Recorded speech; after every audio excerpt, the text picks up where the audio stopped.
From KUNC and the NPR network, this is In The NoCo. I'm Erin O'Toole. Young women are more active in sports than ever and more visible. Think Naomi Osaka on the tennis court or Caitlin Clark playing hoops. Colorado's first ever women's professional soccer team, Denver Summit FC, just played its inaugural match on Saturday. And overall, young women's participation in sports continues to increase. But female athletes face different health challenges than their male counterparts. They may grapple with painful periods, body image issues, or eating disorders at a higher rate than male athletes. A newly formed team of doctors at Children's Hospital Colorado hopes to change that. The hospital's female athlete program transforms the way middle and high school girls train, compete, and manage their physical and mental health. That often means talking honestly about hormones. I spoke in November with two of the new program's physicians. Dr. Lauryn Roth specializes in pediatric and adolescent gynecology, and Dr. Aubrey Armento is a sports medicine physician. We're listening back to that conversation today. Dr. Roth began by pointing out that both she and Dr. Armento were serious athletes when they were growing up. I'll just say I grew up as a figure skater for a number of years, and then I kind of transitioned more to swimming and water polo full time. And I currently call myself a swammer, but I do still swim and bike and, participate in all the outdoorsing activities that exist.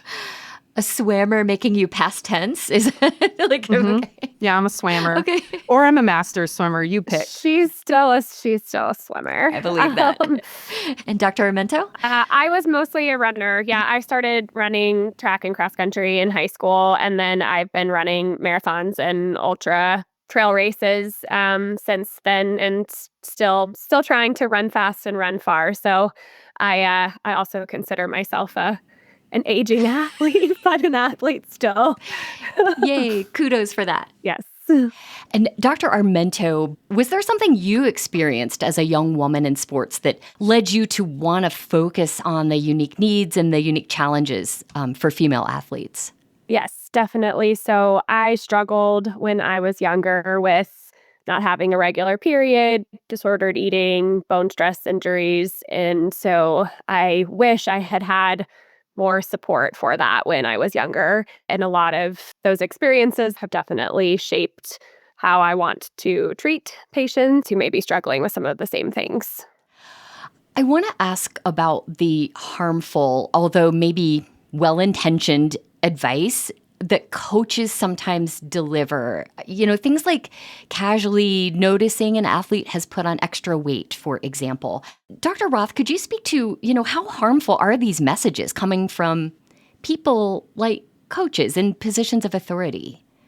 I think the reality is all adults are in a position of power over teenagers, and that's really challenging because what a well-intentioned adult, be that a coach, a parent, a teacher, a friend, it carries a lot of impact. And I think it just is a recommendation or an ask that we just be really mindful and thoughtful about what we're saying, because it can be taken really literally. It can be taken beyond what we meant for it to be taken as. And it can be really detrimental to these girls' health. It can drive disordered eating.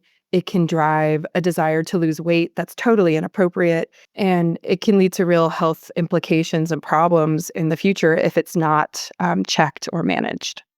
In the program, you focus your approach around something called the female athlete triad, which I would like to dig into. Again, this includes missed or irregular periods, disordered eating, low bone mineral density. Dr. Roth, could you just talk about why it's important to discuss these issues with female athletes? Yeah. I think historically this has been a really taboo topic. Mm-hmm. People just kind of put their head in the sand and pretended like it didn't exist. But as we learn more about these things, it really brings to light, like, whoa, things are out of balance. We are, not having regular periods. Therefore, we're at increased risk of having complications related to this no period and low estrogen, low hormonal state, like decreased bone mineral density or like impaired cognition, et cetera, et cetera. And, this is an opportunity to have these conversations and bring it to the forefront so that our athletes can be the best, most powerful, most high achieving athletes that they can. Mm. Well, let's zoom in on another issue, Dr. Armento. What about eating disorders? How do eating disorders tend to affect female athletes differently than their non-athletic peers? So I think low energy availability sometimes can occur unintentionally, meaning athletes don't really know what their nutrition needs are, or they don't know how to adequately fuel their bodies. And so they're not purposely restricting their food intake. Then there are those that are experiencing disordered eating or may have an eating disorder. And I think in female athletes, there are unique stressors that I think put them at risk for developing an eating disorder, particularly around sport culture and societal pressures to fit a certain body type or to look a certain way. And so I think those sport pressures, certainly in sports like endurance sports or more aesthetic sports like figure skating or gymnastics or dance, we can see increased risk of the development of disordered eating and eating disorders in those young athletes. This program really shines a light on the unique needs of female athletes at a time when there is more interest in women's, college and professional sports. Dr. Armento, how hopeful are you that more medical programs around the country might adopt a concept like the female athlete program? I am very hopeful. I think there's a lot more emphasis in sports medicine, both clinically and with research, on really ensuring that we are doing the best for our female athletes and not just treating them like male athletes. So I am hopeful for the future. I mean, I think there's still a lot of work to be done, but I've definitely seen this really positive momentum in the last 5 to 10 years in really emphasizing the importance of this kind of care. So as you start to help more young women athletes, what does success look like to you a year or two from now? Dr. Roth? Yeah. I think for me, success in this clinic and in the care we're providing, I want our patients, coming in feeling seen, feeling heard, and feeling hopeful about the future. And gosh, there's nothing I love more than seeing these patients over the months and years and watching them kind of like heal, grow, improve, get stronger, get faster, go compete in college at the D1 level. Like, that's the success for me with these patients and ideally what I hope to accomplish through this clinic.